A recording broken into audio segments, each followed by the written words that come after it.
Bonjour à tous, je suis Flamendra, coach de vie et je suis ravie de t'accueillir sur mon podcast Savoure la vie.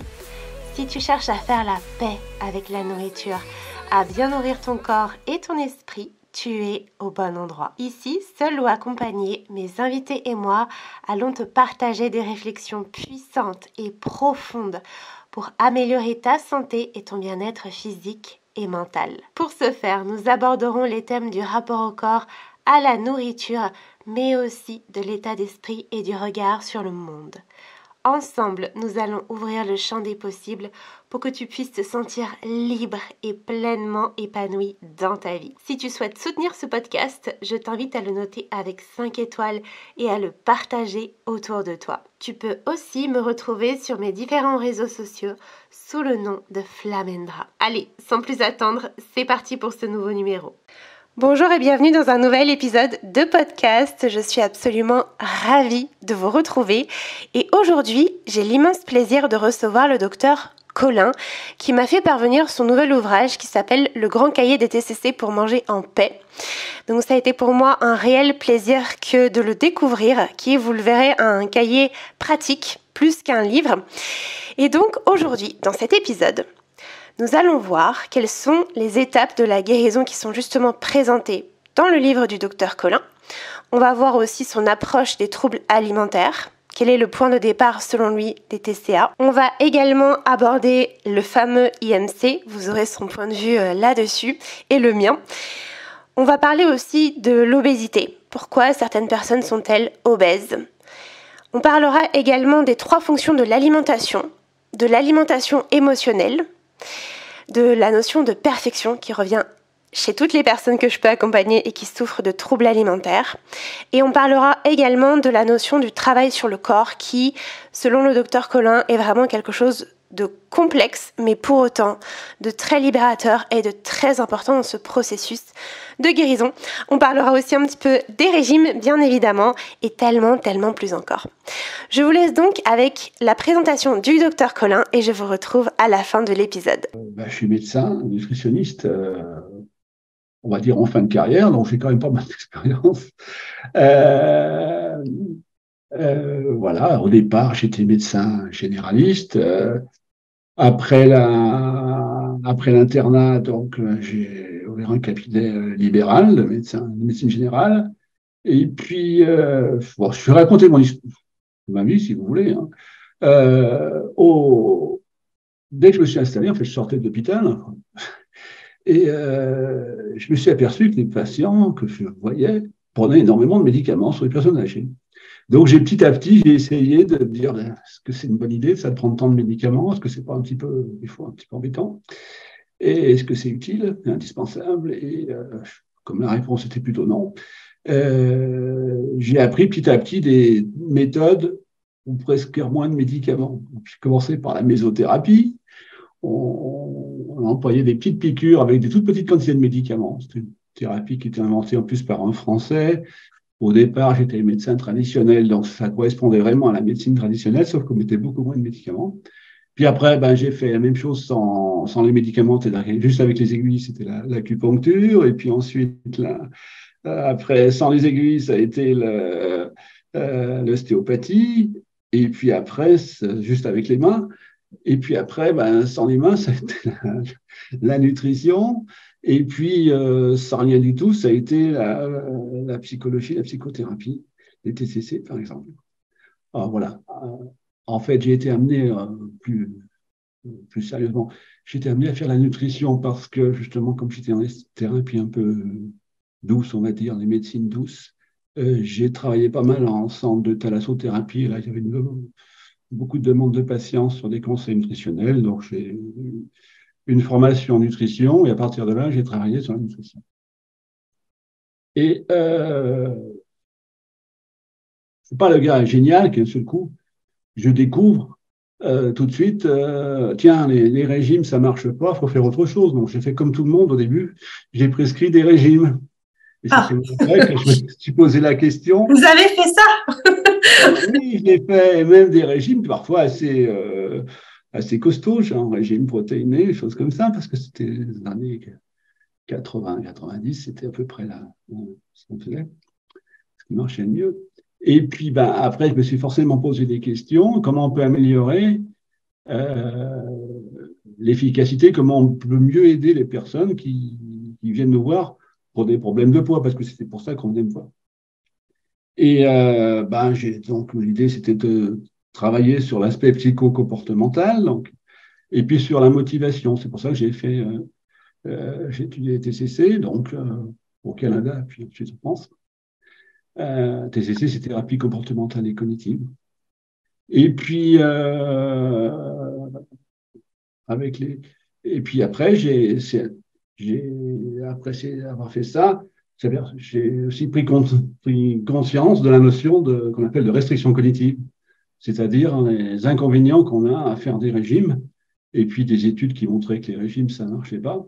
Ça, c'est quand même assez récent, hein, au niveau de la presse, c'est sorti assez récemment, disons ces 10 dernières années. Et puis, par les TCC aussi, j'ai trouvé que c'était une technique qui marchait très bien. Et puis, ça m'a amené aux thérapies de pleine conscience, qui était pour moi le chaînon manquant des TCC adaptés aux troubles alimentaires. Et j'ai découvert les travaux d'une Américaine qui s'appelle Jean Christeler, qui a fait des programmes de pleine conscience sur les personnes qui ont des troubles alimentaires. Et donc, j'ai beaucoup travaillé là-dessus. Je retraduis c'est parce qu'elle écrit qu'en anglais encore. Donc, j'ai retraduit ces programmes et je les ai adaptés en français avec une autre collègue. Voilà, en gros, c'est ça. Et tout ça, voilà, ça a été un peu exprimé dans ce bouquin, c'est le 3e que j'ai écrit. Le premier était beaucoup plus synthétique, si vous voulez, un petit peu incomplet. Celui-ci est plus complet, je pense. Et le 2e, c'était uniquement sur les thérapies de pleine conscience. D'accord. Oui, vous avez un peu tout regroupé dans ce 3e ouvrage, un peu toutes les approches, c'est un peu l'aboutissement. Dans le 3e ouvrage, il y a effectivement TCC et pleine conscience. Il y a beaucoup d'exercices de pleine conscience.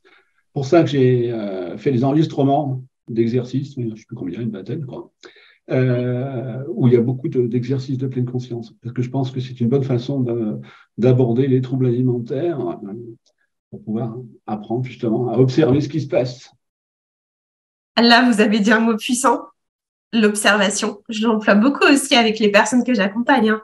Je leur dis beaucoup observer les pensées, observer, revenir à l'instant présent. C'est des outils très puissants. Et effectivement, dans votre livre, que j'ai eu le plaisir de recevoir et du coup, moi aussi d'observer, c'est le cas de le dire, d'aller plus en profondeur, j'ai vu qu'effectivement, il y a pas mal d'exercices. C'est comme un cahier pratique finalement. Il y a même, j'ai vu des QR codes, des flashcodes où on peut avoir des méditations, il y a des exercices écrits, donc c'est un peu complet. Est-ce que vous pourriez nous en parler un petit peu plus pour les personnes là qui nous écoutent pour qu'elles puissent un peu se rendre compte de quoi il s'agit? Le livre, alors, c'est pas un livre théorique du tout, c'est un livre pratique, uniquement pratique. Alors, il y a un petit peu de théorie, bien sûr, pour expliquer certaines choses, mais vraiment, mon idée, c'était d'aider les patients et qu'ils aient quelque chose pour pouvoir avancer eux-mêmes avec le bouquin. Donc, ça se passe en 14 étapes. Alors, chaque étape fait une semaine, mais bon, on peut mettre plus d'une semaine pour faire une étape. Bien sûr, ça dépend de la façon dont on travaille et surtout les problèmes qu'on a. Essayer d'avancer sur 14 étapes pour des personnes. Alors, on parlait de TCA avec vous. Moi, je ne parle pas de TCA dans le livre, je parle de troubles alimentaires, parce que TCA, c'est assez restrictif, en fait. TCA, c'est troubles des conduites alimentaires, et c'est une définition qui sont données dans le DSM-5. Le DSM-5, c'est un catalogue, si vous voulez, de pathologies. Et dans le terme de TCA, on prend surtout anorexie, boulimie, hyperphagie boulimique, puis les autres, on en parle très peu. Moi, comme je suis médecin installé, les gens qui viennent me voir, ils ont un problème avec leur poids. Il y a des patients qui souffrent d'anorexie viennent rarement voir un nutritionniste. Parce qu'ils ont déjà leur propre idée de la nutrition, ils n'ont pas besoin de consulter un nutritionniste. Et puis aussi parce que le nutritionniste leur dirait, écoutez, non, il ne faut pas vous mettre au régime. Et ils ne seront pas écoutés. Donc, il vaut mieux consulter d'autres personnes qui ont une vision plus globale. Donc, moi, je vois quelques personnes anorexiques, j'en vois quand même, bien sûr, pas mal de personnes qui ont boulimiques, puis tous les troubles alimentaires. Et les troubles alimentaires, pour moi, c'est quelque chose de beaucoup plus général. C'est-à-dire, c'est toutes les personnes qui, finalement, ont un souci avec leur alimentation.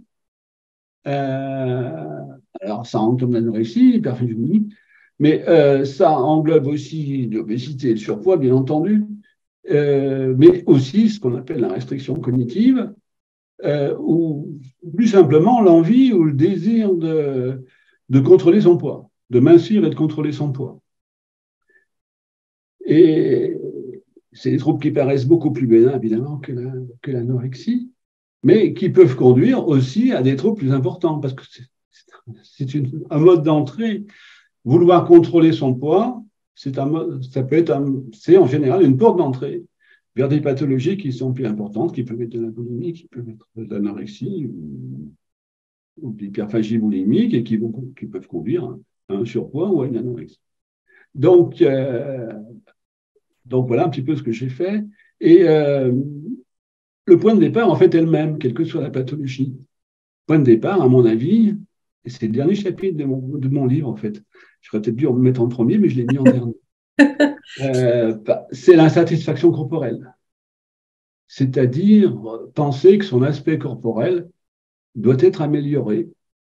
Et pour les personnes, la plupart des personnes, les femmes, puisque je parle surtout de femmes, parce que je vois plutôt des femmes en consultation, si je perdais du poids, je serais plus heureuse. Je pense que c'est ça le point de départ de la problématique. Alors, soit c'est spontané, soit parfois c'est dans l'enfance, c'est un pédiatre qui dit aux parents oh là là, il est au-dessus de la courbe, votre gamin, il va devenir obèse, il faut le mettre au régime. C'est chez les adolescentes, les copines ou les copains, tiens, qui font des petites réflexions, enfin bon, choses comme ça. Mais le point de départ, à mon avis, de toutes les pathologies, pour moi, c'est toutes les mêmes finalement, avec beaucoup de différences, mais le point de départ, c'est ça. Il faut absolument que je perde du poids, et je serais beaucoup mieux si je perdais du poids. Donc voilà un peu le livre. Alors le livre, lui, il faudrait que je parle aussi, alors c'est compliqué parce que je vais parler pendant des heures, si vous voulez comme ça. Je me permets juste de rebondir parce qu'il y a plein de trucs que je trouve super intéressants. Déjà, pour vous, le point de départ, c'est l'insatisfaction corporelle. Interrompez-moi et coupez-moi. Ouais, comme ça, on va y aller étape par étape, comme dans votre livre. Mais vous dites que le point de départ, c'est l'insatisfaction corporelle et il y a cette idée de quand je serai mince, quand j'aurai perdu du poids, je serai mieux, tout ira bien, j'aurai plus de problèmes. Il y a aussi une notion de ce que j'ai aussi pu détecter, de valeur, d'estime de soi, hein, de la valeur de la personne est très liée à son apparence finalement. Mais de ce que vous dites, moi de ce que j'entends, je me dis, ça touche beaucoup de monde, surtout dans notre société actuelle, avec les réseaux qui nous montrent un certain type de corps. Enfin, moi, autour de moi, je vois plein de personnes qui sont très insatisfaites de leur corps, effectivement majoritairement des femmes, parce qu'elles se comparent souvent à ce qu'elles voient sur les réseaux, à la télé, dans les films, etc. Et elles ont l'impression que leur corps n'est pas normal, qu'il y a un truc à changer. Or, souvent, les corps qu'on nous montre ne sont pas représentatifs de corps, entre guillemets, de la majorité des gens. Et surtout, ça leur fait penser qu'elles ne sont pas assez bien ou qu'il y a un truc à changer. Donc, je me dis, finalement, si on part de ce point de vue-là, il y a beaucoup de gens, en fait, qui sont dans cette insatisfaction corporelle. Et du coup, vous parlez de troubles alimentaires plus généralement. Comment on sait, en fait, qu'on est dans un trouble alimentaire? Enfin, il y a ce désir de perdre du poids, parce que ça, c'est pareil, avec tous les trucs de régime et tout. Moi, j'ai l'impression qu'il y a la majorité des gens qui sont... et pourtant, je ne le côtoie pas, hein, mais qui sont dans une démarche de perte de poids, de régime, de faire attention, de contrôler son corps, de contrôler son alimentation. Là, on veut contrôler, à mon avis, on est dans un trouble alimentaire qui s'appelle la restriction cognitive. Oui. J'aime bien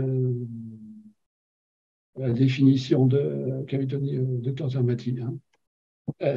Définit la restriction cognitive comme une intention de contrôler les apports alimentaires dans le but de maigrir ou de ne pas grossir.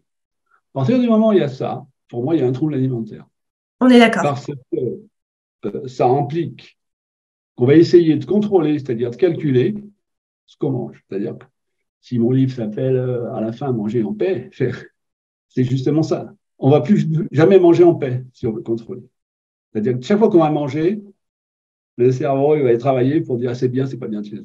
C'est ça la restriction cognitive, en 2 mots. On pourrait, si vous voulez, en parler plus, on pourrait en parler plus, parce que c'est quelque chose d'intéressant. Et c'est ça qui est le vecteur, le point de départ de toutes les pathologies.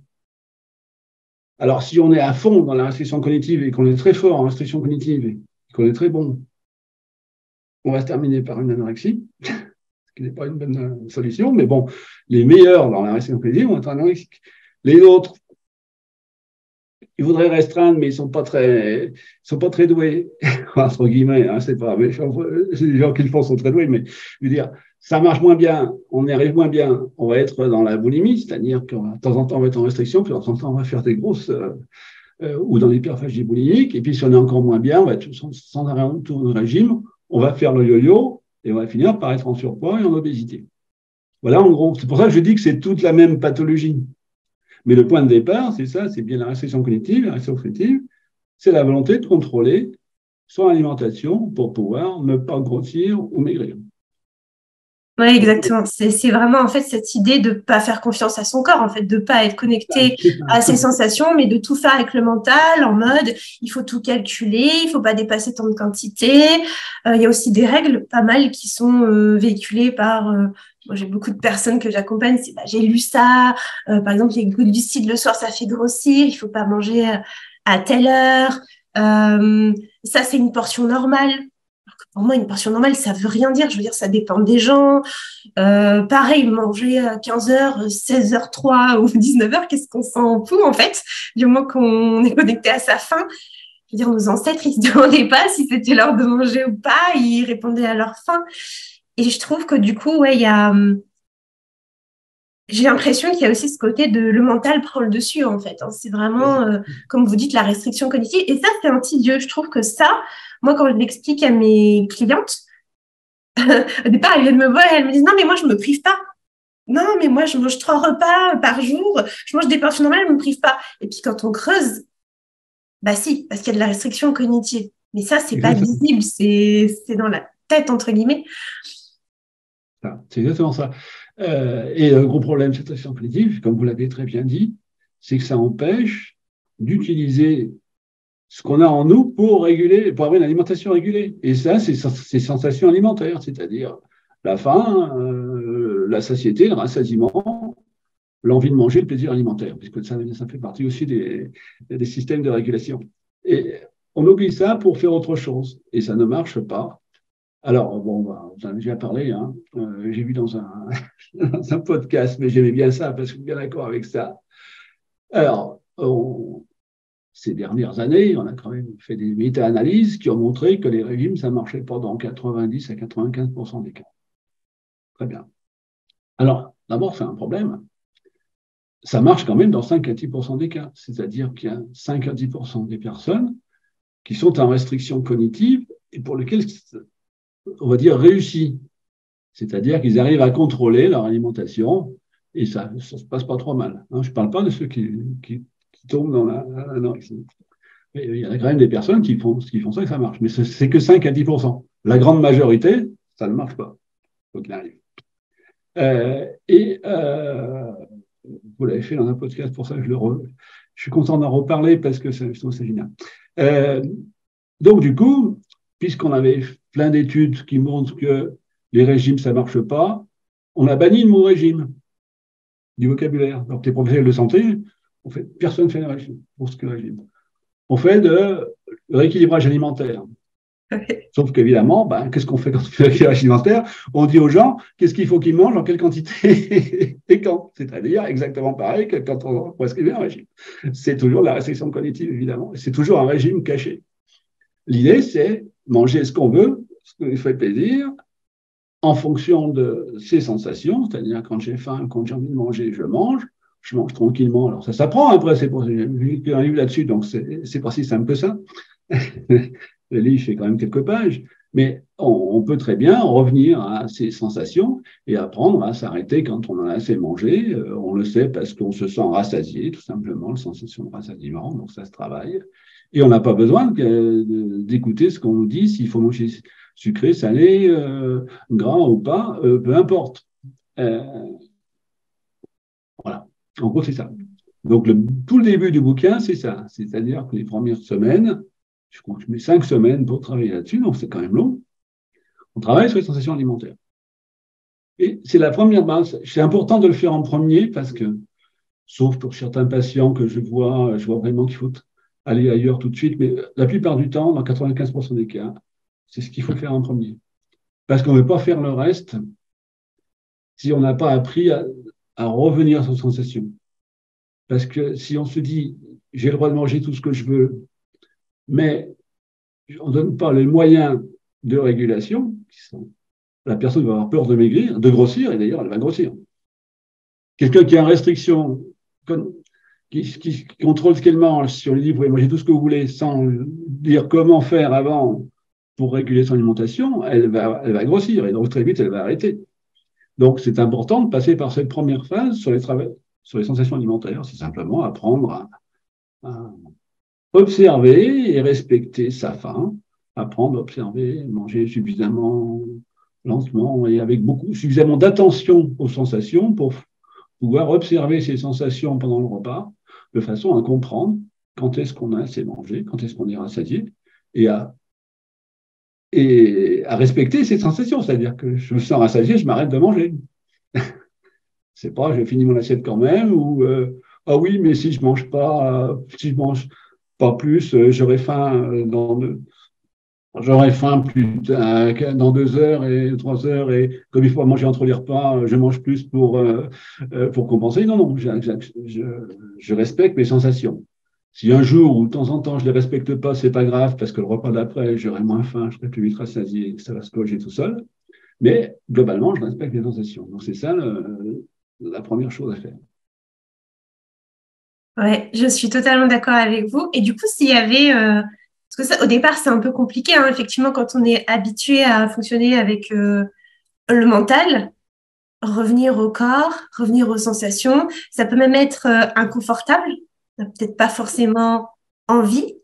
Euh, du coup, si vous auriez, je sais pas, 3 grands points clés à délivrer là aux personnes qui nous écoutent pour se reconnecter à ces sensations, qu'est-ce que ce serait? L'écueil, c'est la peur, en fait. Pourquoi les gens ont du mal à faire ça? Ça paraît très simple. Hein? Manger quand on a faim, par exemple, ça paraît simple. Respecter sa faim, ça paraît simple. Mais tout part des peurs de grossir, en fait. Oui, mais si je mange... Parce que, en fait, quand on est dans le contrôle, on a l'impression qu'on a toujours faim. Parce qu'on n'écoute pas sa sensation. Donc, il faut faire l'expérience. Le seul conseil que je dirais, oui, d'accord, ça vous paraît impossible, essayez.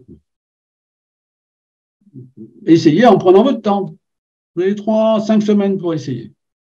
Essayez, et puis on va leur donner les moyens pour pouvoir avancer, progresser. Hein. Essayez vraiment, je dis comment, mais essayez. Parce que c'est ça, en fait. Ce qui bloque, c'est la peur. On vous a toujours dit qu'il fallait manger ci, ça, pas ci, pas ça, qu'il ne fallait pas manger entre les repas, qu'il fallait manger tant de protéines, tant de choses. En fait, si on respecte ces sensations, on respecte ce système-là. Mais ce qu'on a oublié de vous dire quand on vous donne des prescriptions, c'est que ces prescriptions, elles sont globales. C'est sur un jour, sur une semaine. C'est pas obligé de chaque repas, ça soit vraiment équilibré, protéines, glucides, lipides, on s'en fout de ça. L'organisme, de toute façon, il est capable de stocker. Donc, ce qui compte, c'est que ça soit à peu près respecté sur le moyen et le long terme. Donc, oubliez tout ce qu'on vous a prescrit. C'est ça la difficulté. Dire tout ce que vous avez prescrit, finalement, c'est faux. Et c'est vrai que c'est faux. Alors, la meilleure solution pour moi, ce que je dis à mes patients, alors c'est un peu agressif, mais bon. Ce que vous avez fait, ça a marché jusqu'à maintenant. Ben d'accord, il faut manger 5 fruits et légumes par jour. Ben, vous mangez vos 5 fruits et légumes par jour. Et ça marche? Ben non, ça ne marche pas. Ben, si vous êtes venu me voir, c'est que ça n'a pas marché. Donc, c'est un peu ça, quoi. C'est le maître. Alors, c'est normal que ça n'ait pas marché, puisque ça ne marche pas dans 95% des personnes. Donc, c'est pas une. Il y a un problème de culpabilité, mais il n'y a pas de raison de culpabiliser, puisque c'est pas la personne qui est mauvaise, qui n'a pas suivi les règles éthiques et qui est en échec, c'est la méthode qui est mauvaise. C'est-à-dire que le régime, ça ne marche pas. Donc, c'est normal que je suis 95%. Si vous êtes une personne, c'est normal, c'est partie des 95% pour lesquels ça ne marche pas. Ce n'est pas la peine de culpabiliser pour ça. Vous êtes dans la moyenne. Vous êtes la personne normale, en fait. C'est la minorité. C'est chez une toute petite minorité que ça marche, la restriction. Donc, voilà. Donc, l'idée, c'est ça. C'est normal que ça ne marche pas chez vous. Ça n'a pas marché chez vous. Donc là, on va essayer autre chose. Mais pour essayer, il faut vraiment essayer. C'est-à-dire qu'il faut le faire. C'est-à-dire que mon livre, ce n'est pas un livre à lire. Le but, c'est d'abord, il y a beaucoup à écrire dessus, et c'est de faire les exercices, d'écrire pour vivre ça, en fait. Intéressant ce que vous partagez. Surtout ce côté de, c'est pas la personne qui fait mal, parce que souvent la personne pense qu'elle est le problème, qu'elle fait mal, elle fait pas assez bien, qu'elle est pas assez parfaite et tout. Or, c'est la méthode. Et ça, c'est hyper important de le comprendre parce que je pense que il y a un peu ce côté de les autres, ils y arrivent. Les autres, ça marche pour eux. Et puis moi, j'y arrive pas. Moi, je suis nulle. Moi, je suis une merde. Alors qu'en fait, pas du tout. Et j'ai bien aimé, vous avez donné des notions que j'affectionne particulièrement et que je partage aussi. Ce côté de, en fait, l'alimentation, c'est pas parfait tous les jours. Ça doit pas être exactement comme on vous a dit tous les jours. Il y a un côté long terme. Le corps a une mémoire. Moi, je dis souvent ça. Le corps a une mémoire et si on mange, entre guillemets, plus que ses besoins un jour, le lendemain, naturellement, le corps va nous envoyer des signaux différents qui vont faire qu'on va manger moins, plus varié. Mais ça, quand on est dans le mental, moi, avec mes clientes, elles se disent non, c'est pas possible, elles font pas confiance au corps. Donc, il y a vraiment, comme vous dites, un travail de reconnexion à ces sensations et de confiance au corps à faire qui est juste hyper important. Et ouais, c'est aussi un travail de longue durée. C'est pas quelque chose qui se fait en 2 secondes. Ça demande du temps, de la patience, de la répétition. Je pense que votre livre, il illustre bien en 14 étapes.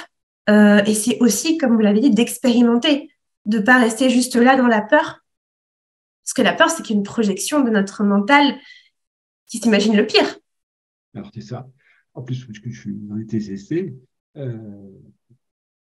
en thérapie comportementale et cognitive, la meilleure façon de traiter les peurs, les angoisses, les paniques, c'est l'exposition. Oui. Alors, une exposition qui peut être progressive, mais c'est exposer. C'est-à-dire, si on a peur d'être en public, la seule façon de ne plus avoir peur d'être en public, c'est d'avoir un protocole pour pouvoir s'exposer progressivement à être en public, par exemple.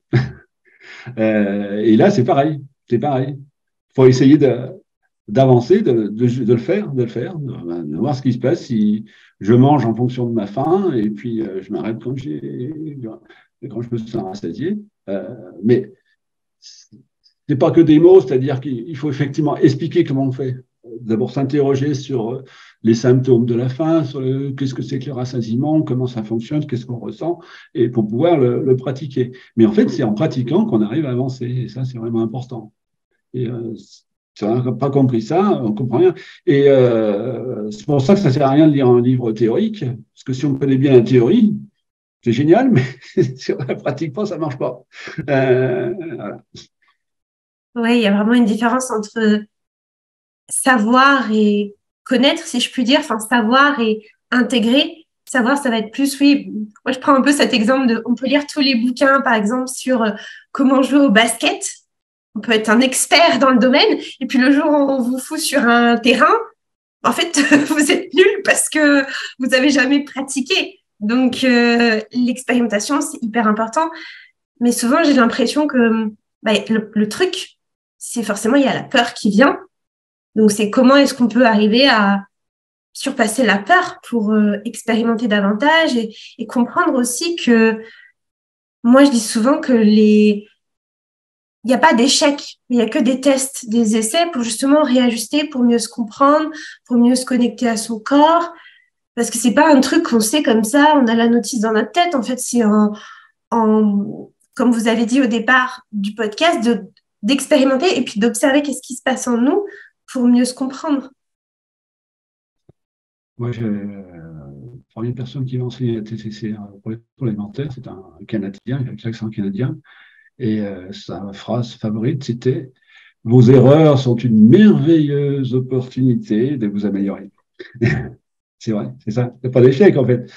C'est une expérimentation. On expérimente quelque chose, puis on n'y arrive pas une fois. C'est pareil quand on joue au basket. On ne va pas réussir les 3 lancers francs tout de suite.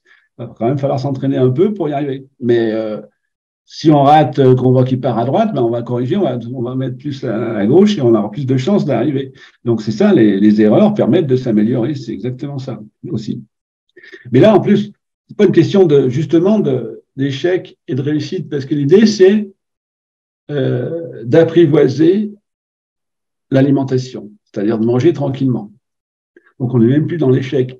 Alors, la peur et la sensation d'échec, et ça c'est très compliqué pour faire passer ça aux patients, hein, bien sûr, viennent du fait que le critère de réussite, c'est un chiffre et c'est le poids, c'est l'IMC.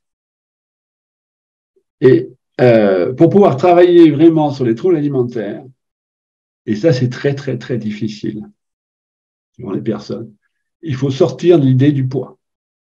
C'est-à-dire que le poids, ce n'est qu'un chiffre qui ne signifie finalement pas grand-chose. Alors, dans le bouquin, justement, je reprends l'exercice de Jim Christoller sur la balance, que j'aime bien. C'est-à-dire que je me donne un exercice pour se déconditionner, par exemple, de se peser tous les jours. Et ça, j'en parle dans le bouquin, et c'est pas moi qui l'ai inventé, cet exercice, c'est Jim Christoller dans son bouquin. Donc, j'ai repris un petit peu son thème, mais ça me paraît très intéressant d'arrêter de se peser tous les jours déjà. Parce que dans ce cas-là, c'est la balance qui va vous dire si c'est un échec ou pas. Et donc, c'est pas ça du tout. Il n'y a pas d'échec possible. Vous êtes en train de vous entraîner à observer et à utiliser et à respecter vos sensations. Vous ne pouvez pas être en échec ou pas. C'est une évolution. On part de A et on va à B, mais c'est pas. Il n'y a pas un but chaque jour. Il n'y a pas un but précis. Donc ça aussi, ça peut être intéressant de déconditionner l'objectif du poids.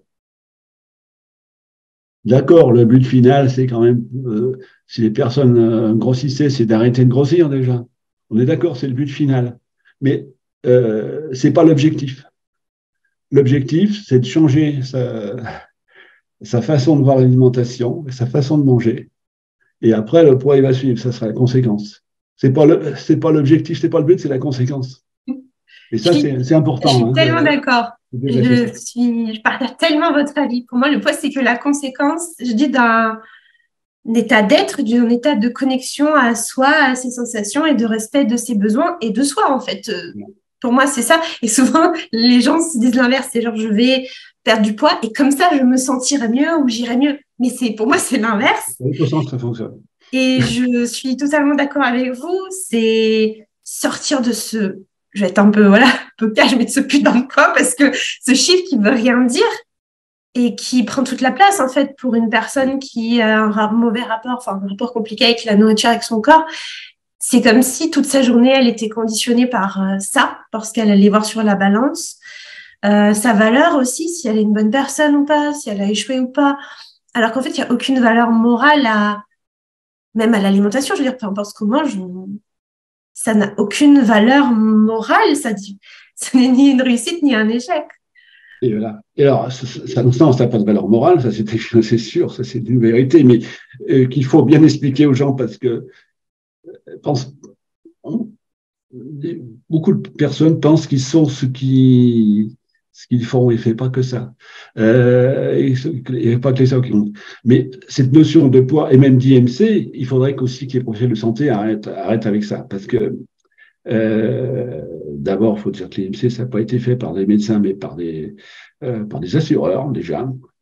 Ah oui. Je savais même pas c'est quoi ce délire. Par les assureurs. C'était pour que les compagnies d'assurance puissent casser les gens trop gros, trop maigres et faire payer les surprimes. Éventuellement, on se méfiait de ceux qui étaient trop pas dans les normes. Donc, au départ, ça a été créé par les assureurs, déjà. Il faut bien comprendre ça. Et on a tort les médecins et les professionnels de santé ont tort de trop se mettre sur l'IMC parce qu'en fait, comme tous les indices, ça ne veut pas dire grand-chose parce que ça tient compte que de deux critères, en fait, le poids et la taille. Or, l'homme, c'est pas que son poids et sa taille, ou la femme. Il y a plein de facteurs qui ne sont pas tenus en compte. Et d'autre part, il y a des évolutions. Par exemple, je vois, on a aperçu des articles récents assez terribles. Il y a une épidémie d'obésité. L'IMC moyen des Français a légèrement augmenté ces 5 dernières années. On en déduit, c'est terrible, il y a une épidémie d'obésité. Moi, j'en déduis, tiens, la corpulence moyenne des Français a augmenté. Ça veut dire maintenant, la normalité s'est déplacée vers le haut, finalement. Cet indice, cet IMC, qui est donné par tous les médecins. Je ne parle pas des pubs, parce que quand je vois la télé, calculez votre IMC gratuitement, comme ça vous achèterez mon produit, et en plus relayé par des gens, célébrités, même qui passent très bien. Ça m'énerve d'une façon assez extraordinaire. Si on veut me mettre en colère facilement, il y a qu'à me passer cette pub-là, et tout de suite, ça marche à tous les coups. Voilà, c'est un scandale. C'est un scandale, c'est quand même. Oui, on en rigole, mais moi, en vrai, je vous dis tout de suite, je regarde même pas la télé. Donc... on va faire un truc à la télé, des pubs à la télé. Calculer MC, non, les êtes trop gros, il faut maigrissier. Non, pas comme ça fonctionne. Totalement. Puis comme vous dites, l'IMC, pour moi, c'est tellement réducteur. On est des êtres ça tient pas compte de facteurs non seulement génétiques, mais environnementaux, de notre vie, tout ça. Et voilà. Et puis en plus, ça ne tient pas compte du fait que ça tient compte que les extrêmes. C'est-à-dire qu'effectivement, je suis bien d'accord. L'obésité morbide, c'est un problème. Les gens qui sont très, très gros, ils ont une espérance de vie plus faible, ils risquent d'avoir des pathologies que d'autres n'ont pas. Je suis d'accord. Mais ce qu'on a oublié de dire, c'est qu'une petite variation modérée n'a aucune incidence quasiment sur la santé. C'est-à-dire que même si vous êtes un petit peu plus corpulent que la moyenne, ça ne va pas entraîner des pathologies, des risques pathologiques beaucoup plus. Et en revanche, les efforts que vous allez faire pour revenir à la moyenne, c'est ça qui va entraîner en fait les pathologies. Donc, il faut arrêter un peu, quoi. C'est chouette de vous entendre dire ça parce que ça sort de tout ce qu'on voit à la télé. Donc, comme je disais tout à l'heure, moi, je n'ai pas la télé, mais je pense que beaucoup de gens l'ont et entendent ce fameux truc de l'IMC qui est pas à jour, en plus inventé par des gens, on ne sait pas du tout pourquoi ils ont inventé ça. Bon, bref. Et ouais, déjà, qu'est-ce que c'est aussi la santé? Il y a aussi la santé, pour moi, c'est la santé physique et mentale. C'est pas juste un poids, une taille. Ça ne veut rien dire. Et je pense que dans l'inconscient collectif, par rapport aux personnes obèses, il y a vraiment cette idée, je le vois, obèse égale, gros même, au-delà de ce qu'on peut nous montrer comme étant la norme. Et encore, qu'est-ce que la norme? Il y a cette idée de mauvaise santé, de la personne qui se laisse aller, qui mange trop, qui prend pas soin d'elle. Alors qu'en fait, pour moi, ça n'a rien à voir avec tout ça. Tout à fait. Personne qui a un surpoids ou une obésité, bien sûr que ça veut dire qu'un jour dans sa vie, il a mangé plus que ses besoins, mais ça ne veut pas dire trop, c'est plus que ses besoins, d'abord. Et puis la plupart des gens qui sont en surpoids, quand on les voit, ils ne mangent pas plus que les autres. Simplement, malheureusement, une fois qu'ils sont en surpoids, pour descendre, c'est compliqué. Mais c'est tout, c'est pas de leur faute. et ça souvent pas grand-chose à voir, je n'ai pas dit rien, mais avec l'alimentation. C'est un problème beaucoup plus complexe que ça. Et justement, l'idée, c'est d'apprendre à réguler, à avoir une alimentation régulée, sans forcer, naturellement. Et c'est la première chose à faire. Alors après, si on regarde sur le bouquin, évidemment, je n'ai pas parlé que de ça, c'est les 5 premières semaines. Il y en a 14. Oui, j'allais vous demander, du coup, c'est quoi la suite, en fait, après la reconnexion aux sensations de faim, de satiété, de rassasiement, qu'est-ce qui vient après? 3 ou 4 chapitres 4, je crois, sur les émotions. Mm. Parce qu'évidemment, les émotions font manger. Alors, là aussi, il y a un truc intéressant. Et ça, c'est, je dis, je n'ai pas, en sortant de la fac, je n'ai pas dit, tiens, mon Dieu, mais c'est bien sûr, il ne faut pas faire de régime et tout ça. Mais il y a aussi une notion qui est, j'ai découvert relativement récemment, c'est-à-dire ces dernières années, c'est les envies de manger émotionnelles. Alors, c'est pas moi qui l'ai découvert, hein, je l'ai lu, surtout le docteur Zermatt, notamment les gens du GROS, je ne sais pas si c'est le groupe de réflexion sur l'obésité et le surpoids. C'est un groupe qui a commencé dans les années 90 ou 2000, je crois. Et groupe français qui a beaucoup travaillé sur cet aspect-là. Sur les envies de manger émotionnelles. Et ça, c'est intéressant. C'est intéressant de voir d'abord que manger, ça ne sert pas qu'à se nourrir, ça a 3 fonctions. Se nourrir, gérer ses émotions et être en société partagée. Et qu'on ne peut pas réduire l'alimentation à la première fonction. D'accord, ça sert à se nourrir, mais ça sert aussi à gérer ses émotions. Puis ça sert aussi à être en société et à partager. Quand on fait la fête avec ses amis, qu'on mange plus que d'habitude, c'est quelque chose de normal. Si on essaie de s'en empêcher, on ne va pas être très bien. Et puis quand on mange parce qu'on a eu des émotions, des contrariétés, ben c'est quelque chose de normal aussi. Et si on essaie de s'en empêcher, ça ne va pas marcher. Et c'est là si on essaie de s'en empêcher qu'on va déclencher des compulsions encore plus fortes. Donc, il faut accepter aussi ces envies de manger émotionnelles. C'est-à-dire, j'ai envie de manger, même si je n'ai pas faim, il va falloir manger. Alors là aussi, j'explique comment, pas n'importe comment, tranquillement, sans culpabiliser. C'est difficile. On ne peut pas dire aux gens ne culpabilisez pas, c'est comme on dit, ne mets pas en colère ou n'aie pas peur. Si tu es en colère, tu es en colère. Mais bon, expliquer quand même que c'est quelque chose de normal, de physiologique, et que s'ils ne le font pas, ça va être encore pire. Donc ça, c'est important. Donc, j'en parle au début, essayer de respecter ces envies de manger émotionnelles, puis les noter quand même. Et après, si les émotions déclenchent vraiment beaucoup d'envie de manger et que c'est des émotions récurrentes et des circonstances récurrentes, j'explique comment travailler là-dessus avec les thérapies comportementales et cognitives, avec la pleine conscience, et puis avec d'autres choses. Je parle aussi de diffusion, de choses comme ça. Donc, il y a au moins 4 chapitres sur les émotions. Et c'est important. On ne peut pas, à mon avis, aider les personnes qui ont des troubles alimentaires sans travailler sur leurs émotions. Mais ça doit se faire après. Si on commence à travailler sur les émotions, les gens auront peur, ils seront toujours dans la restriction. Il faut travailler aussi d'abord les sensations alimentaires avant, je pense. Mais c'est important aussi de parler de ces émotions, d'en parler très tôt quand même, notamment ces envies de manger émotionnelles, parce que sinon on parle de la faim, mais on ne parle pas de manger sans faim. Et manger sans faim, mais parce qu'on a des émotions, c'est important aussi. Et c'est important de le respecter. Ça, j'explique ça dans le bouquin, je donne des exemples. Et puis après, il y a les autres aspects aussi qui entrent en jeu. Vous avez parlé tout à l'heure, et c'est très important ce que vous avez dit, l'estime de soi. Donc, j'ai un chapitre aussi sur l'estime de soi, avec des exercices sur l'estime de soi, les traumatismes anciens. Alors ça, c'est un gros chapitre aussi. Je l'aborde, mais bon, c'est vrai que peu de personnes qui ont vraiment vécu des gros traumatismes, il sera quand même utile de faire appel à un thérapeute pour travailler là-dessus. Mais je donne quand même des pistes pour déjà essayer de prendre conscience de ces traumatismes et d'en commencer à travailler dessus. Mais bon, je pense que en cas de difficulté, il vaut mieux aller voir un thérapeute. Je parle aussi de l'autocompassion, parce que ça, c'est un outil qui est très important, finalement, à tous les stades que j'ai décrits. Et puis, en dernier, mais je vous dis, comme j'ai dit tout à l'heure, j'aurais pu en parler en premier, mais les gens qui voulaient dire ce bouquin, parce qu'ils ont un problème d'alimentation, si on part tout de suite de l'image du corps, ça va mal passer, donc je le mets à la fin. Mais je pense que je ferai le prochain bouquin où je parlerai que de ça, parce que c'est vraiment un sujet passionnant et je me suis beaucoup intéressé à ça. Justement, j'essaie de mettre en place des thérapies de pleine conscience orientées sur ce sujet-là. Donc, l'insatisfaction corporelle, c'est pas un trouble de l'image du corps. Pour moi, c'est une insatisfaction corporelle. C'est-à-dire que je ne suis pas content de mon corps. Je pense qu'il ne faut que j'améliore mon corps.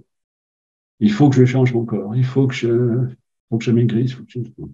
Et donc, un travail là-dessus. C'est-à-dire qu'il faut rien faire pour améliorer son corps. Je suis d'accord. Hein. On peut quand même bien s'habiller, se maquiller si on a envie, être coquette, faire tout ce qu'on veut. Mais il ne faut pas que ça soit, c'est comme l'alimentation, il faut que ça soit quelque chose qui se fasse en paix. Oui. Manger, c'est pareil, faire la paix avec son corps, c'est-à-dire pas être toujours en train de dire, se regarder dans la glace et dire, voilà, il faut que je change ci, il faut que je change ça, je vais faire de la chirurgie esthétique, ou je sais pas quoi, il faut que je perde 15 kilos, sinon je peux pas aller sur une plage. Non, on peut aller sur une plage, quel que soit le poids, bien sûr que. Et puis, pour les femmes, je n'ai pas envie de me dire,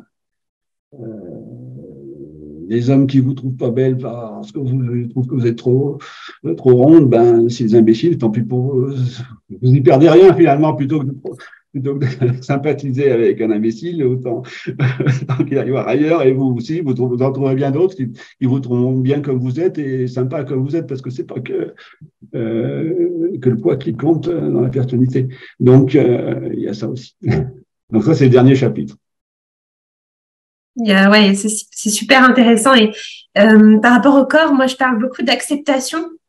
Et quand je dis acceptation, parfois les gens entendent résignation. Si j'accepte, ça veut dire que je me laisse aller. Et je dis non, ça n'a rien à voir. C'est parce qu'on accepte son corps, les fluctuations. Moi, des fois, je pense comme tout être humain, je me lève, je me regarde dans le miroir. J'aime pas spécialement ce que je vois, mais c'est plus comme avant, vu que moi, j'ai expérimenté les TCA, où c'était obsessionnel, où ça allait déterminer mon alimentation, si j'allais faire du sport, mon estime de moi, en fait. Tout ça, c'était lié. Aujourd'hui, non. OK, ça me plaît. Ça correspond pas exactement à ce que je voudrais, mais c'est OK. Ça va pas m'empêcher de vivre. Je passe à autre chose. Et donc, j'explique ça beaucoup. Donc, ça résonne vraiment ce que vous dites par rapport à cette idée du corps. Et oui, on pourrait en faire tout un sujet, tout un podcast, tout un livre, ça c'est certain. Oui, c'est un sujet complexe et complet. Alors, je suis d'accord avec vous sur l'idée de l'acceptation. D'ailleurs, le groupe que je fais, pleine conscience, je l'avais appelé A3CPC, c'est-à-dire apprendre à accepter et à aimer son corps avec la pleine conscience. Donc, et l'acceptation, c'est pas la résignation, c'est simplement considérer mon corps, il est comme il est, et finalement, je l'accepte comme il est, c'est-à-dire que je fais avec. Bien sûr qu'il pourrait peut-être encore mieux correspondre à l'idéal que certains se font. S'il ne correspond pas à l'idéal que certains ont, ben, tant pis. Mais il existe et il me sert. Il m'est utile. En général, il plaît quand même à un certain nombre de personnes, donc c'est pas mal. Et moi, je peux aussi faire avec. Alors bien sûr, moi aussi, quand je me regarde dans la glace, il y a quand même il y a beaucoup de choses qui me plaisent pas trop, mais c'est pas possible d'aimer son corps à 100%. Hein. C'est pareil. Ça sera l'objectif qu'on veut atteindre. Hein. C'est inatteignable. Et dans ce cas-là, ça serait même quasiment pathologique. Chaque fois que vous regardez dans un miroir, vous dites, je suis la plus belle des plus belles des plus belles. À la limite, ce serait presque une pathologie. Donc c'est normal de pas s'aimer à 100%. C'est pas s'aimer à 100%, c'est bien, mais de prendre de voir son corps comme idéal. C'est normal de constater que notre corps n'est pas idéal. Ça, c'est pas pathologique. Ce qui est pathologique, c'est de dénigrer et de vouloir à tout prix le changer, sachant que c'est quasiment impossible. En plus. Totalement. On a une morphologie, je veux dire, il y a des choses sur lesquelles on a le pouvoir, d'autres pas. Et je dis souvent aux personnes que j'accompagne, de toute façon, ton corps, tu as le choix. Hein. Il t'accompagne du début de ta vie jusqu'à la fin de ta vie. Donc, soit tu luttes contre lui, tu le dénigres, tu résistes. Et c'est horrible, hein, disons-le, parce que franchement, c'est difficile d'avoir ce genre de relation avec son corps. Ou soit tu l'acceptes. Moi, je parle aussi beaucoup de faire équipe avec son corps, de le voir comme un allié. Et pas comme quelque chose qui est contre soi, qui est là pour nous embêter ou autre.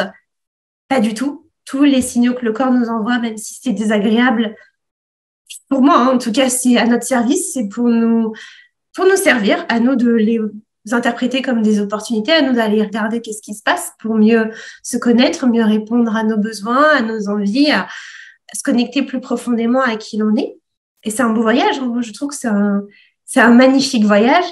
Et je pense aussi qu'il y a cette notion dans les troubles alimentaires en fait, c'est associer sa valeur à son corps.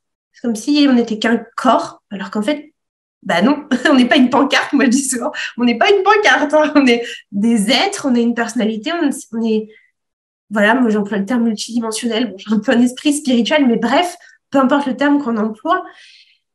Et c'est ce que vous disiez tout à l'heure, c'est sortir de cette idée du chiffre, du côté du poids, de l'apparence. Parce qu'on peut ne pas aimer l'apparence, mais on peut faire équipe avec son corps. Et pour moi, c'est un peu comme une relation. Quand on est dans une relation amoureuse, ben, l'autre, des fois, il nous saoule. C'est pas pour autant qu'on l'aime pas, c'est pas pour autant qu'on fait pas équipe avec lui. L'autre, des fois, ne fait pas exactement ce qu'on veut. C'est pas pour autant qu'on n'avance pas avec lui. Parce qu'on a décidé qu'on ferait équipe avec lui et c'est comme ça qu'on construit une relation. Du coup, je prends souvent ce parallèle-là avec le corps. Je dis, bah, le corps, il réagira pas toujours comme ce que tu veux. Des fois, tu le comprendras pas toujours. Des fois, il t'enverra des signaux un peu, tu sauras pas. Mais si tu choisis de faire équipe avec lui, tu peux que en ressortir plus grande, enfin plus épanouie, t'aider à avancer, entre guillemets. Oui, tout à fait d'accord. Et cette notion d'acceptation, on revient là-dessus, il y a deux choses qui sont... J'ai envie de rebondir sur deux choses. Allez-y.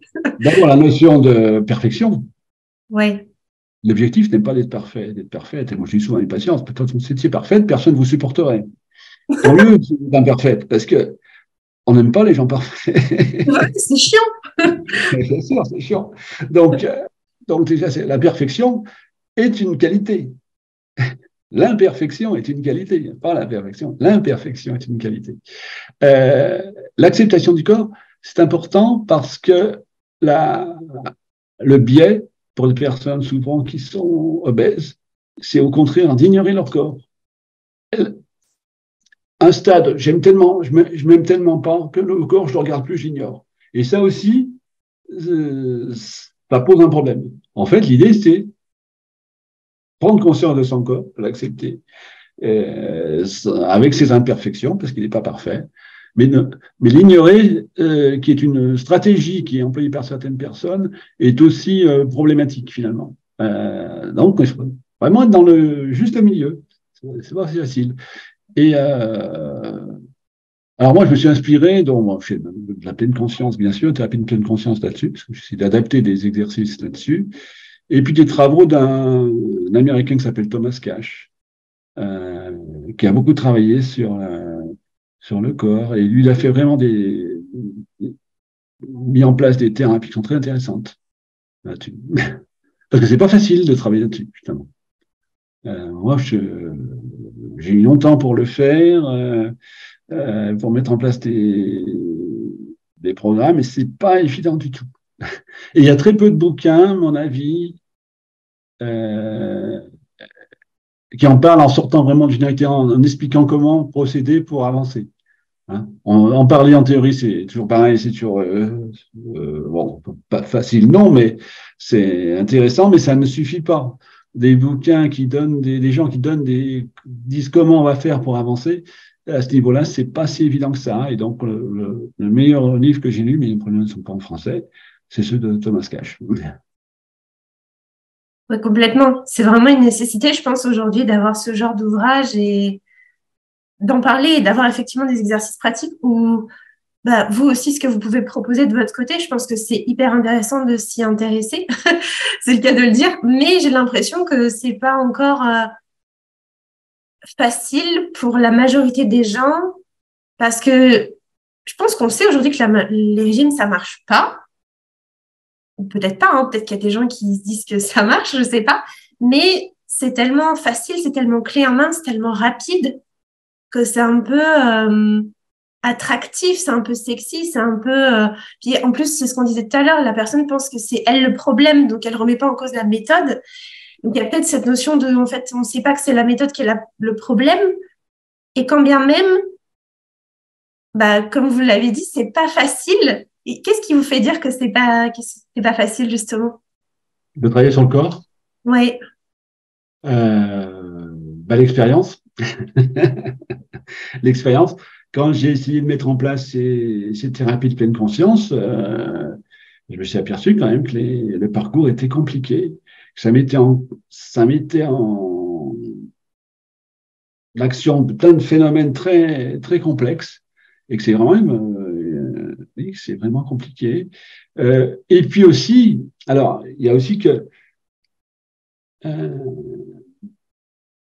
c'est pareil que c'est mal vu de trop s'occuper de son corps, sauf chez certaines personnes, vraiment qui sont, mais je sais pas, avec des acteurs, cinéma, tout ça, mais on se dit, mais non, occupe-toi pas de ton corps, occupe-toi de tes enfants, occupe-toi. C'est mal vu de s'occuper de soi-même déjà, dans notre éducation. Hein, occupe-toi des autres, occupe-toi pas de toi. Alors, c'est absolument faux, parce qu'on bien s'occuper des autres, il faut aussi s'occuper de soi. Si on s'occupe mal de soi, on ne pourra pas s'occuper des autres. Mais bon. Et c'est pareil, c'est mal vu de s'occuper trop de son corps dans certaines personnes. Pas partout, hein, mais il y a ça qui bloque. Et puis c'est pas facile. S'occuper de son corps, c'est facile. On vous dit ce qu'il faut faire. Bah, t'as faire du sport, ça qu'à faire facile. Alors, il y a des clubs de sport. Ça, c'est facile. Dire ce qu'il faut faire pour que le corps fonctionne mieux, il y a plein de gens qui le font. Il y a plein de coachs qui font ça et qui font très bien d'ailleurs.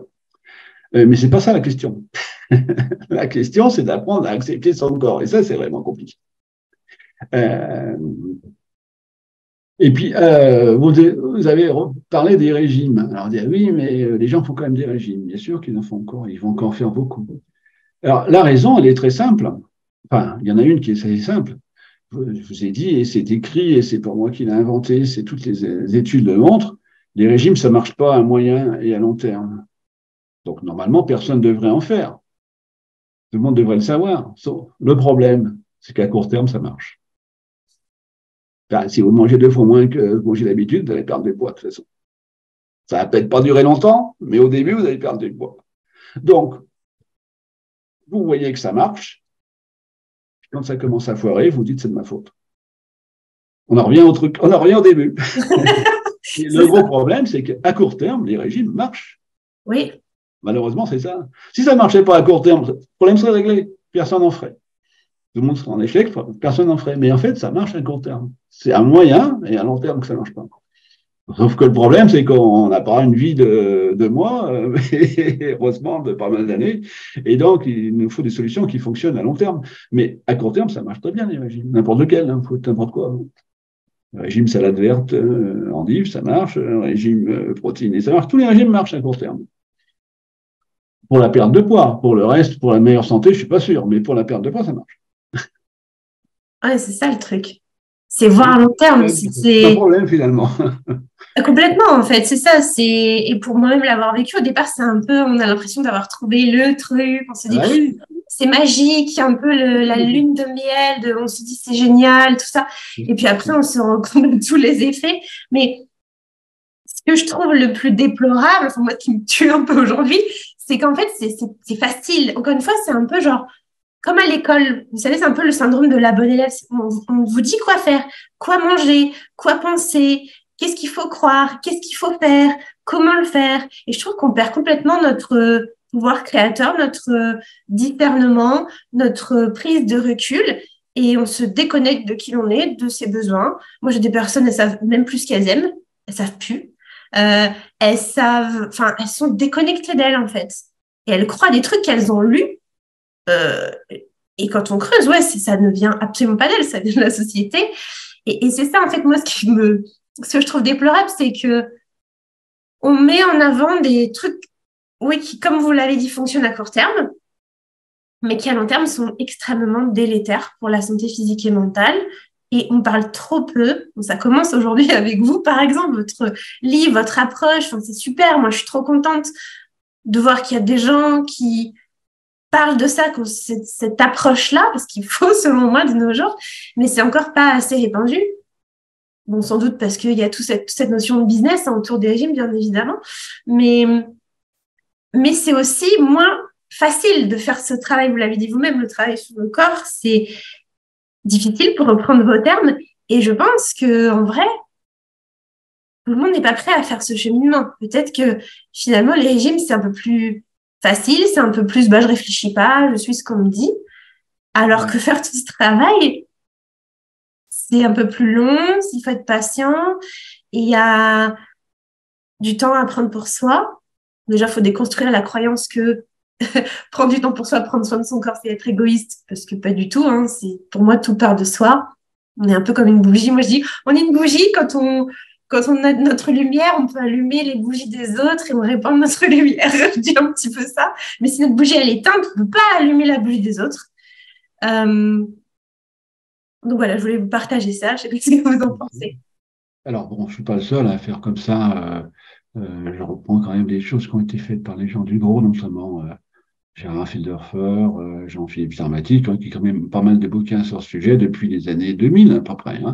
Voilà, le mien est assez synthétique parce que je parle de beaucoup de choses pourtant dans le bouquin, mais bon, l'idée ne date pas d'hier et c'est pas moi qui l'ai inventé. La restriction cognitive, ça date des années 70-80, je crois. Herman et Paul Levy, les Américains. Souvent, ça part des États-Unis quand même, les histoires comme ça. Mais bon, voilà. Et ce que je vois en consultation, souvent, c'est des personnes qui ont déjà fait des régimes et qui étaient en échec, sinon je ne viendrais pas me voir. L'échec peut quand même avoir un côté dramatique parce que c'est un côté dévalorisant, oui, je suis nul, mais ça permet aussi de chercher autre chose parce qu'effectivement, si quelqu'un vous propose de vous vendre un produit ou de vous trouver une méthode miracle et vous allez m'aider en 15 jours, la personne va plutôt faire ça que lire mon bouquin où moi je dis d'emblée, d'abord le bouquin est sur 14 semaines déjà, puis il va falloir vous travailler vous-même parce que ça va pas être si facile. Il va falloir faire les exercices, bosser pendant 14 semaines. C'est sûr que la personne va choisir le régime miracle en 8 jours. Même s'il faut payer. C'est plus cher que le prix du bouquin. Mais bon, c'est évident, c'est humain, ça. On vous demande, on vous dit que vous allez à Marseille, vous allez à pied ou en avion, vous allez choisir l'avion si vous habitez Paris. C'est évident. Bien sûr que en marchant, si vous mettez un mois, vous allez arriver à pied, mais ça va être beaucoup plus pénible. Là, c'est pareil. Donc, forcément, c'est plus facile de vendre des produits miracles et c'est pas étonnant que beaucoup de gens utilisent ces produits-là parce que quand on vous donne deux solutions, une facile et une difficile, on choisit forcément la facile. Sauf que c'est un leurre. C'est le problème. Mais bon, ça, on ne peut pas le savoir tant qu'on ne l'a pas testé. Justement, je trouve que c'est bien qu'on en parle parce que si on savait que les méthodes faciles comme les régimes, ça amène autant de problèmes par la suite, peut-être qu'on ne les choisirait pas. Peut-être qu'on se dirait, il vaut mieux que finalement je mette un petit peu plus de temps, de conscience, de travail pour avoir une vie plus apaisée, plus en paix, pour reprendre vos termes, à long terme. Mais comme on nous vend un peu du rêve et qu'on n'a pas l'après-après, comme vous dites, forcément, on est humain et on va choisir l'option la plus simple. Voilà. Et c'est là l'intérêt, justement, des personnes comme vous, c'est-à-dire qui ont vécu ça. Parce que moi, je suis un professionnel de santé. On peut croire ou pas croire ce que dit le professionnel de santé. La personne qui dit ça, je l'ai vécu et je sais que ça ne marche pas, c'est beaucoup plus crédible. C'est pour ça qu'il y a beaucoup de gens, je ne suis pas très souvent sur les réseaux sociaux, mais après le bouquin, j'ai vu pas mal de choses qui sont écrites, qui sont très très bien et très intéressantes. Je vais aussi lâche ton assiette, pas mal de gens, de femmes, jeunes femmes souvent qui ont des trucs qui sont très intéressants, très pertinents. Mais c'est du vécu. Quand c'est un professionnel qui le dit, j'ai tendance à douter. Quand tu vois une personne qui, honnêtement, leur dit, voilà, j'ai vécu ça, puis je vous conseille de ne pas faire comme ça, parce que chez moi, ça n'a pas été, c'est pas une partie de plaisir jusqu'à ce que j'arrive à m'en sortir. C'est plus parlant quand même. Ouais, je pense que ça dépend vraiment des approches. Effectivement, quand on l'a vécu, je pense que c'est déjà deux approches différentes. Vous restez quand même une figure d'autorité parce que vous avez une expertise, vous vous basez sur des travaux, vous avez tout un parcours aussi. D'abord, en plus, vous-même, vous avez prescrit des régimes, donc vous vous êtes rendu compte de certaines choses. Donc, je pense que oui, après, ça dépend de la personne, comment elle le perçoit. Mais en soi, je pense qu'on a... C'est deux formes de légitimité différentes, je dirais. Complémentaires. Ouais, complémentaire, je suis d'accord, je suis complètement d'accord. Et peut-être qu'on va doucement terminer, puisque je vois que le temps file. Moi, je ne vois pas le temps passer en vrai. Ouais, En tout cas, moi, ce que j'ai envie de souligner, c'est que votre livre il est très complet. Il est plus axé sur la mise en pratique. Et je pense que ça, c'est hyper important de ne pas rester juste dans la tête, mais vraiment de s'engager à faire les exercices, à passer à l'action, d'y aller étape par étape. Peut-être qu'on pourrait terminer par vous, dans vos consultations, comment vous accueillez, enfin, je sais que c'est une problématique principale, mais voilà, la peur de grossir, le fait de grossir, en fait, moi, c'est ce qui revient beaucoup. Je ne sais pas si vous, c'est ce qui revient le plus. Qu'est-ce qui revient le plus dans vos consultations et quels conseils, enfin, comment vous abordez ça? Dans ma consultation, moi, ce que j'aborde, ce que j'ai appris à faire, c'est comprendre ce que la personne a compris. Pourquoi elle a un problème de poids, pourquoi elle veut maigrir et quelles sont ses attentes. Donc, la première consultation, c'est ça qui m'intéresse. Et c'est ça qui me permet justement de comprendre assez vite la problématique des personnes qui viennent me voir et de pouvoir envoyer sur quelque chose de différent de ce qui s'est déjà passé. Comme je vous l'ai dit, le meilleur argument pour dire on va plus faire de régime, c'est de faire le point avec la personne. J'ai fait des régimes, est-ce que ça a marché ou pas? Est-ce que j'étais contente? Est-ce que c'était agréable? Qu'est-ce que ça m'a coûté? Pas uniquement pécuniairement, mais en énergie, en plaisir, en manque de plaisir. Qu'est-ce que j'ai perdu en faisant des régimes finalement? Et ça, c'est très important. Ça permet de faire la balance. Si on voit que ça a coûté énormément, puis qu'est-ce que j'ai gagné? J'ai perdu 3 kilos, puis après j'en ai appris 6. Bon, la motivation pour faire autrement arrive assez facilement. Et pour moi, c'est très important, ça, travailler là-dessus. Parce que c'est ça l'idée, finalement. Et c'est pas en donnant à la personne un autre régime, donc vous avez fait tel régime, du gant, machin, je vais en donner un autre. Non. On sait très bien que ça ne marchera pas. Donc, dire, non, on va faire complètement différemment. On va prendre les choses absolument différemment. Pas dans le même sens déjà. On va s'occuper du comportement. On va essayer de reprendre, de faire réémerger ce qui est en vous pour vous réguler. Plutôt que de chercher une méthode extérieure, on va essayer de trouver ce qui est en vous. C'est ça le problème. La différence entre l'extérieur et l'intérieur. Nutrition classique, c'est l'extérieur, le nutritionniste qui dit aux gens qu'est-ce qu'il faut faire. Là, c'est vous allez essayer de voir vos ressources intérieures. On va développer vos ressources intérieures plutôt que de chercher quelque chose à l'extérieur. Ça, c'est important parce que les ressources intérieures, vous les aurez toute votre vie. Le type qui va vous dire ce qu'il faut manger, vous le verrez une fois ou deux, mais vous n'allez pas le voir toute votre vie. Si l'objectif peut-être des nutritionnistes, c'est que les gens viennent toutes les semaines pendant 30 ans, mais en général, c'est pas comme ça que ça fonctionne. Donc, faire comprendre que plus on travaille sur l'intérieur, plus on travaille sur le long terme, puisque c'est quelque chose qu'on a toujours avec nous. Notre corps, on le balade toujours avec nous, notre psychisme aussi. Nos envies de manger, on les a toujours avec nous. Notre sensation les sensations de faim, nos sensations, on les a toujours avec nous. Et donc, c'est quelque chose d'acquis. Donc, pour toujours. Alors que le régime du docteur machin, une fois qu'on l'aura fait, c'est fini. Il faudra revenir retrouver le docteur machin ou en voir un autre. Ce sera toujours quelque chose d'extérieur. Et ça, c'est important de faire la différence entre l'intérieur et l'extérieur, finalement. Et que la solution, elle est à l'intérieur, elle n'est pas à l'extérieur. J'adore. C'est exactement ma philosophie. Je le dis souvent. Je dis tout est à l'intérieur, en fait. Mais comme dit, pour moi, c'est plus simple de suivre un truc extérieur qu'on dit A plus B. Voilà, on l'applique à la lettre et tout. C'est facile. Enfin, facile. On s'entend, hein. C'est pas facile, mais c'est plus simple que d'aller chercher à l'intérieur de soi, d'expérimenter, comme vous l'avez dit tout à l'heure, parce qu'expérimenter, ça demande aussi d'expérimenter, je pense, l'inconfort. les échecs, les essais, les moments où on n'y arrive pas, les moments où ça se passe pas comme on voudrait. Et c'est ça qui, je pense, fait que la plupart des gens choisissent l'option, c'est ce que je disais tout à l'heure, de l'extérieur. Mais c'est pas solide parce que, comme vous dites, le but, c'est... Moi, je dis souvent à mes clients, je dis, ouais, mais le jour où tu pars en vacances et puis t'as pas ton plan alimentaire, tu fais comment? Tu fais comment? T'es stressé, t'es pas bien, tu sais pas comment faire parce que tu te connais pas, en fait. Si t'as l'intérieur qui est solide, si tu t'es exploré à l'intérieur, ça va aller. Donc oui, je suis totalement d'accord. Quand on part en vacances, quand on va chez les amis, quand on va au restaurant, on a toujours nos sensations, elles sont toujours avec nous. C'est pour ça que c'est quelque chose c'est important de travailler là-dessus, bien sûr.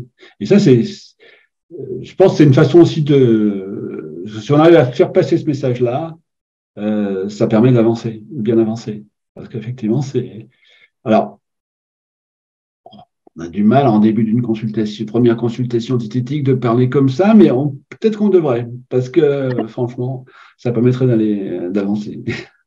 Ouais. Je pense que, mais déjà, ce que vous avez partagé au départ, ce que vous faites dans vos premières consultations, c'est si important de, comme vous avez dit, peser un peu la balance, le jeu de mots, voilà, mais faire voir un peu les avantages, les inconvénients. Ok, est-ce que ça a marché? Qu'est-ce que ça t'a coûté? Et vous avez dit pas qu'en termes pécuniaires, mais je pensais aussi en termes de santé physique et mentale, quoi, parce que, franchement, c'est horrible de suivre un régime en réalité.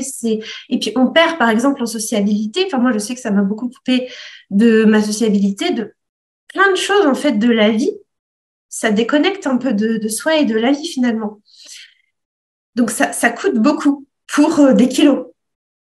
Et moi une phrase que j'aime bien, que je dis souvent, c'est ne passe pas à côté de 95% de ta vie pour peser 5% de moins. C'est une bonne phrase, il faudrait que je la reprenne aussi. C'est vrai. Allez-y. Elle ne vient pas de moi en vrai, je l'ai lu, je sais plus. Mais je la trouve tellement juste. Et des fois, on se prend le chou pour 2-3 kilos. Je le vois chez les personnes que j'accompagne, et je pense que vous, c'est pareil. Alors, je dis pas, après, oui, effectivement, quand on est dans l'obésité, ou bien sûr qu'il y a des choses qui sont inconfortables, et je suis pas en train de dire ça, mais parfois, c'est plus à l'intérieur, en fait, que ça se passe. On se bloque beaucoup.